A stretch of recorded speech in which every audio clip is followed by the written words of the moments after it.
Chance ऐसा है first target जो गैप अप का है वो 21720, अगर उससे ऊपर गैप अप होगा तो वो 21780, 21,780 या 21,000 पॉप ओपन हुआ तो मैं वेट करूंगा, क्योंकि गैप अप ओपन होते ही मुझे एक कैंडल में एक अच्छा खासा सेलिंग देखने को मिलेगा। और अगर एक कैंडल में मार्केट नीचे के नहीं आया और इसके ऊपर अगर सस्टेन नहीं होता है तो सबसे पहले यहाँ पे गैप अप हुआ तो अप्रोक्सीमेट मार्केट मुझे दिखेगा वो 21,600 दिखेगा। लेकिन अगर मार्केट यहाँ कहीं पे गैप अप ओपन हुआ तो मुझे अप्रोक्सीमेट रफली समझ लीजिए यहाँ तक 21,650 तक आने का चांस। फ्लैट में स्मॉल रेजिस्टेंस, सपोर्ट और सपोर्ट। अब बात करते हैं टाइमिंग में।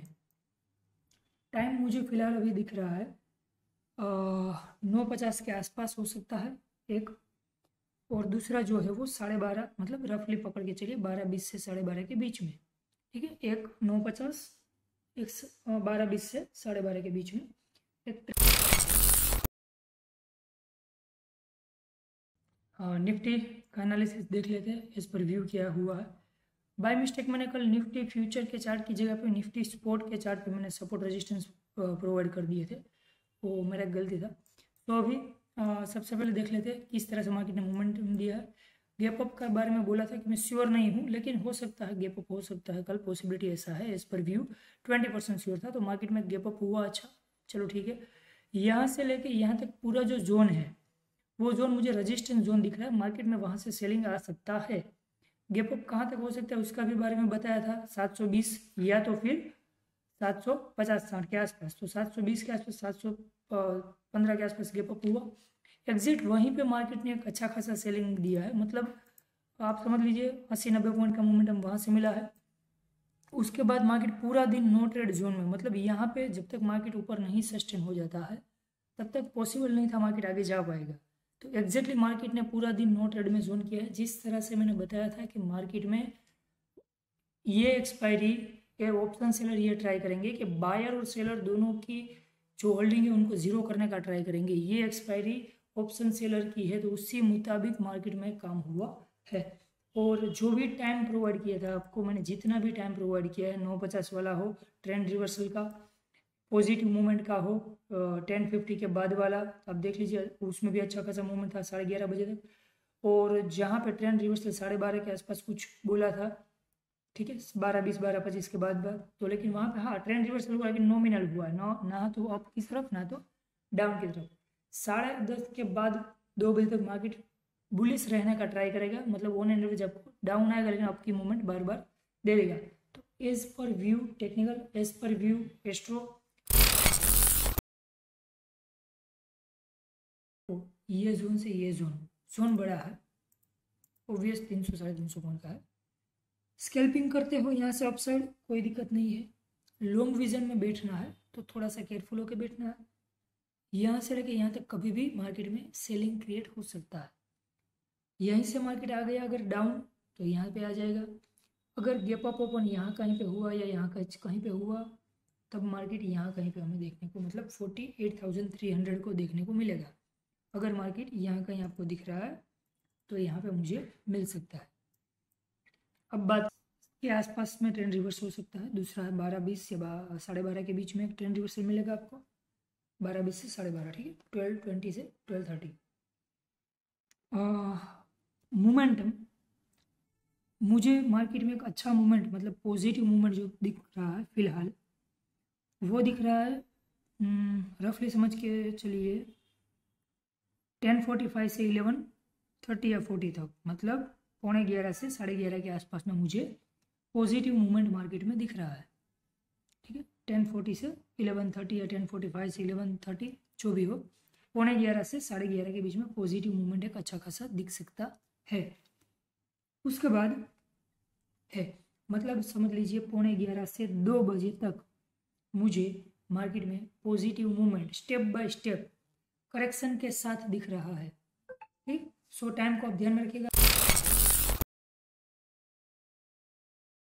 फटाफट एक देख लेते बैंक निफ्टी भी गैप अप हुआ, हमारे जोन से ही मार्केट ने एक सेलिंग दिया और यही जोन में फंसा रहा है पूरा दिन। ठीक है, पूरा दिन नो ट्रेड जोन, यहाँ पे लिखा हुआ है नो ट्रेड जोन, कल बोला था कि आपको हो सकता है कि यहाँ पे 150 पॉइंट जो है वो ऐसा लग सकता है कि 150 पॉइंट बड़ा है, लेकिन जो है सो है। तो उसी जोन में मार्केट पूरा का पूरा फंसा रहा है। अगर इसमें ट्रेड किया हो तो चांस ऐसा बहुत कम है कि मार्केट में आप आफ्टरनून तक पैसा घर लेके जा पाओ। ठीक है, स्कैल्पिंग के अलावा लॉन्ग ट्रेड का कोई भी इसमें स्पेस था नहीं। As per view 950 trend reversal, as per view 1230 या 1220, ये 1220 या 1230 वाला जो मार्केट यहाँ पे साइड में था, हल्का सा आप मुँह दे के डाउन आ गया है, तो उसमें कोई व्यू 100% वर्क नहीं किया है। लेकिन हाँ, जिस डायरेक्शन में मार्केट था उसमें थोड़ा सा आप मुँह दिया है। ऑन एन एवरेज 10:50 से लेके आपको 2:30 बजे तक पॉजिटिव मूवमेंट ही दिखेगा, तो पॉजिटिव दिया है काफ़ी जगह पे। यहाँ पे आप देख लो 10:50 के बाद पॉजिटिव मूवमेंट मिलेगा, तो उसमें भी एक अच्छा खासा इमीडिएटली 200 पॉइंट का मूव, ट्रेंड रिवर्सल 300 पॉइंट का मूव। तो जो भी मूव मिला है वो टाइम के बेस पे एक्यूरेट मिला है। बाकी मार्केट साइडवे था, सपोर्ट रेजिस्टेंस के बिहाफ में भी ठीक था। तो है गाइस, 29 दिसंबर मार्केट में एनालिसिस देख लेते हैं क्या पॉसिबिलिटी है और किस तरह से मार्केट में मोमेंटम मिल सकता है। तो कल जो मैंने आपको वीडियो प्रोवाइड किया था उसमें बाय मिस्टेक निफ्टी का जो चार्ट था वो स्पॉट पे ड्रॉ हो गया था, और हो सकता है शायद मैंने आपको फ्यूचर के बारे में बताया हो, फ्यूचर के चार्ट के बारे में।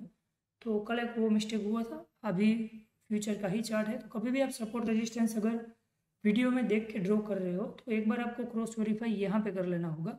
अगर यहाँ पे निफ्टी सिर्फ लिखा हुआ है, ये 1 नहीं है, तो वो स्पॉट का चार्ट होगा। ऑब्वियसली आपको वैल्यू से भी पता चल ही जाएगा, लेकिन क्रॉस वेरीफाई यहाँ से एक बार कर लेना। अभी फ्यूचर का ही है और ऑन एन एवरेज में फ्यूचर का चार्ट ही प्रोवाइड करता हूँ।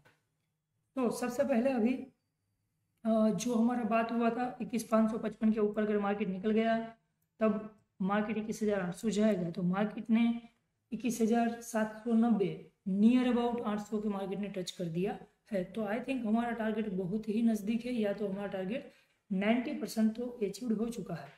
अब बात करते हैं आगे पॉसिबिलिटी क्या है, किस तरह से मार्केट में मोमेंटम मिल सकता है। सबसे पहले जो भी ये जोन दिख रहा है आपको 60-70 पॉइंट का जोन है, तो ऑन एन एवरेज ठीक ठाक जोन है।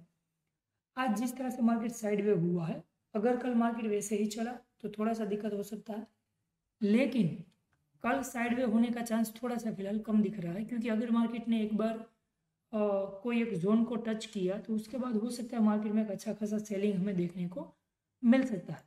तो प्रोबेबिलिटी सब देख लेते हैं। फर्स्ट ऑफ ऑल मार्केट में चांस ऐसा है कि अगर मार्केट गैप अप ओपन हो सकता है। मार्केट अगर गैप अप ओपन हो रहा है तो यहाँ से यहाँ तक ये जो हमारा जोन है उसके साथ हमारा जो 121,800 का टारगेट भी था वो भी अचीव हो जाएगा, और रेजिस्टेंस जोन भी है। तो ऑन एन एवरेज वहाँ से सेलिंग आने की गुंजाइश है। सिंपल चीज़ है कि मार्केट अगर कल कुछ भी हो एक बड़ा डाउन मूवमेंट देने के लिए रेडी हो सकता है, क्योंकि उसका एक करेक्शन जो है वो अभी फिलहाल पेंडिंग है फॉर इंट्राडे पर्पस। तो मार्केट अगर कल गैप अप ओपन होता है तो थोड़ा सा यहाँ पे ध्यान रखिएगा। ये जो आपके सामने जोन आपको दिख रहा है 60-70 पॉइंट का, अगर यहाँ से लेके यहाँ तक कभी भी गैप अप ओपन होता हुआ दिख रहा है तो ये लाइन जो है अगर इसके ऊपर कोई कैंडल क्लोज नहीं हो पा रही है तो ये लाइन मेरे लिए एज ए रेजिस्टेंस वर्क करेगी, जिसका स्टॉप लॉस रखने पे मैं डाउन साइड के लिए सोच सकता हूँ। लेकिन कोई भी रीज़न से मार्केट इसके ऊपर निकल जाता है या कैंडल क्लोज कर देता है, या फिर ऐसा हो सकता है कि मार्केट डायरेक्ट ओपन ही इसके ऊपर हो, तो आपको डाउन के लिए थोड़ा सा वेट करना होगा। कुछ कंफर्मेशन मिलने पर ही बेरिस में आप डाउन साइड बैठना। ठीक है, ओके। तो गैप अप आपने देख लिया, यहाँ से यहाँ है, तब तक मैं डाउन साइड के लिए सोचूंगा। अगर मार्केट इसके ऊपर निकल गया शुरुआत के पीरियड में तब मैं थोड़ा सा केयरफुल होके बुलिश कंफर्मेशन पे यहाँ से अपसाइड और बेरिस कंफर्मेशन पर ही यहाँ से डाउन साइड के लिए मैं ट्रेड के बारे में सोच पाऊंगा। अब बात करते हैं अगर मार्केट गैप डाउन ओपन हुआ हमने जो सोचा है उसके अगेंस्ट में, तो स्ट्रॉन्ग जोन काफ़ी अच्छे है 60-70 पॉइंट का। लेकिन अगर इमीडिएटली मार्केट यहाँ से यहाँ कहीं भी गैप डाउन ओपन होता है, जिस तरह से रेजिस्टेंस में मैं डाउन साइड बैठने के लिए आपको बात कर रहा हूँ, उसी मुताबिक सपोर्ट में थोड़ा मुझे केयरफुल रहना होगा, क्योंकि अगर गैप डाउन ओपन हुआ तो चांस ऐसा है कि मार्केट कुछ टाइम स्पेंड करके वो सपोर्ट को ब्रेक कर सकता है। तो जब तक सपोर्ट पर मुझे कोई बुलिश कंफर्मेशन नहीं मिलेगा मैं अपसाइड के लिए इमीडिएटली एग्री नहीं होऊंगा। लेकिन अगर यही जोन ब्रेक हो जाता है तब मुझे डाउन साइड के लिए मूवमेंट अच्छा खासा दिख सकता है, जिसमें मैं ये रेजिस्टेंस जोन को रिस्पेक्ट करते हुए डाउन साइड के लिए सोच सकता हूँ, जिसमें मार्केट मुझे अप्रोक्सीमेट 21,650 के आसपास दिख सकता है। लेकिन दोनों तरफ मैंने आपको पोजीशन कैसे क्रिएट हो सकती है उसके बारे में बताया है। बात करते हैं फ्लैट ओपनिंग की। फ्लैट ओपनिंग में आपके पास जो ये रेजिस्टेंस और ये जो सपोर्ट है वही रहेगा, उसमें कुछ चेंज नहीं है। फ्लैट ओपनिंग में आपका ये रेजिस्टेंस रहेगा, पहला सपोर्ट ये है, और दूसरा सपोर्ट जो रहेगा वो 21,670 वाला दूसरा सपोर्ट हो जाएगा। ठीक है, 21,670 वाला फ्लैट ओपनिंग में सपोर्ट। फर्स्ट आपका ये रेजिस्टेंस तो फर्स्ट ही रहेगा, सेकंड रेजिस्टेंस फ्लैट ओपनिंग में आएगा ही नहीं। अब बात करते हैं प्रोबेबिलिटी, मैंने आपको बता दिया। Okay, bank Nifty. Bank Nifty में जो जोन दिख रहा है वो भी एज इट इज निफ्टी की तरह ठीक ठाक जोन है, 170 164 मतलब ट्रेडेबल जोन है। तो जो बैंक निफ्टी ने क्लोजिंग दिया है वो एग्जैक्टली हमारे जोन के सेंटर पे, मतलब हमारे जोन के पॉइंट पे ही वहाँ पे क्लोजिंग दिया हुआ है। तो इसमें थोड़ा सा हो सकता है कि आपको केयरफुल रहना पड़ेगा। गैप अप ओपन हो जाता है तब कोई मैटर नहीं है, लेकिन अगर गैप डाउन ओपन यहाँ से यहाँ कहीं पे भी हो रहा है, अगर ये जोन को ब्रेक कर देता है मार्केट, तो अप साइड के लिए फिलहाल के बेस में नहीं सोचना है। लेकिन अगर मार्केट यहाँ से लेके यहाँ कभी भी ओपन हो रहा है और यहाँ पे सस्टेन हो जा रहा है, तब चांस अपसाइड के लिए थोड़ा सा ज़्यादा बढ़ जाएगा, जिसमें मेरा टारगेट यहाँ तक हो सकता है 48,700। ठीक है, 700 या 750, और वहाँ यहाँ पे कभी भी मिल जाएगा मार्केट मुझे डायरेक्टली इनडायरेक्टली फर्स्ट टाइम। तो यहाँ से सेलिंग जो आएगा वो ऑन एन एवरेज 48,600 तक आएगा ही आएगा। तो आपको क्या करना है, ये जोन को प्रायोरिटी में रखना है। ये जोन कल के लिए बहुत इंपॉर्टेंट जोन रहेगा, और कल का ओपनिंग भी मार्केट के लिए इंपॉर्टेंट है। गैप डाउन ओपन होने के बाद अगर मार्केट सस्टेन हो गया बुलिश कंफर्मेशन पे अपसाइड, लेकिन अगर गैप अप ओपन होने के बाद मार्केट सस्टेन हो गया इसके ऊपर और बुलिश कंफर्मेशन पे अपसाइड में श्योर रहूँगा। लेकिन अगर गैप डाउन ओपन हुआ है या गैप अप ओपन हुआ है, इसके नीचे कोई भी शुरुआत के बेस में कैंडल मुझे क्लोजिंग मिल जाती है, तो इमीडिएटली मैं अपसाइड के लिए नहीं सोचूंगा, मैं डाउन साइड की एंट्री को फाइंड आउट करूंगा, जिसमें मुझे एक अच्छा खासा डाउन मूवमेंट मिल सकता है। ठीक है, गैप अप में यहाँ तक का चांस रहेगा, वो भी इसके ऊपर सस्टेन होने पर ही और बुलिश कंफर्मेशन मिलने पे ही। ठीक है, सो उसमें थोड़ा सा ध्यान रखना। कल ओपनिंग और ये जोन बहुत ही इंपॉर्टेंट रहेगा कल के लिए। और अब बात करते हैं कि जो मैं टाइम प्रोवाइड कर रहा हूँ, वो ये वीडियो में अभी आपको टाइम प्रोवाइड अभी नहीं कर रहा हूँ। उसका रीज़न है, वीडियो आप जब देखते होंगे तो उसके बगल में एक ऑप्शन रहता है लाइक का। अगर आपको लग रहा है कि आप जो देख रहे हो, आप जो समझ रहे हो वो आप मार्केट में काम कर रहा है, तो अगर हल्का सा वो प्रेस कर दोगे तो सामने वाले को थोड़ा सा लगेगा कि नहीं, जो वो एफर्ट लगा रहे वीडियो बनाने के बाद पोस्ट करने में, आपको फ्री में विदाउट एनी कॉस्ट आपको support resistance time analysis provide करने में और बिना तुक्केबाजी का आपको रिजल्ट दिखाने में, तो आपका जो है वो जो लाइक करने पे सामने को लगता है कि नहीं चलो ठीक है रिस्पॉन्स हो रहा है तो अच्छा रहेगा। लेकिन थोड़ा सा लग रहा है कि आपको वीडियो शायद टाइमिंग वगैरह पसंद नहीं आ रहा है, तो अभी मैं वो फिलहाल प्रोवाइड नहीं कर रहा हूँ। जब मुझे लगेगा कि जो मैं एफर्ट डाल रहा हूँ वो मुझे कहीं ना कहीं एफर्ट में रिजल्ट मिल रहा है, मार्केट मुझे रिजल्ट दे रहा है, आपकी तरफ से मुझे रिजल्ट मिल रहा है, तब से मैं वापस वो टाइम प्रोवाइड करना स्टार्ट कर दूँगा। ठीक है, तब तक मिलता है, गुड बाय, टेक केयर।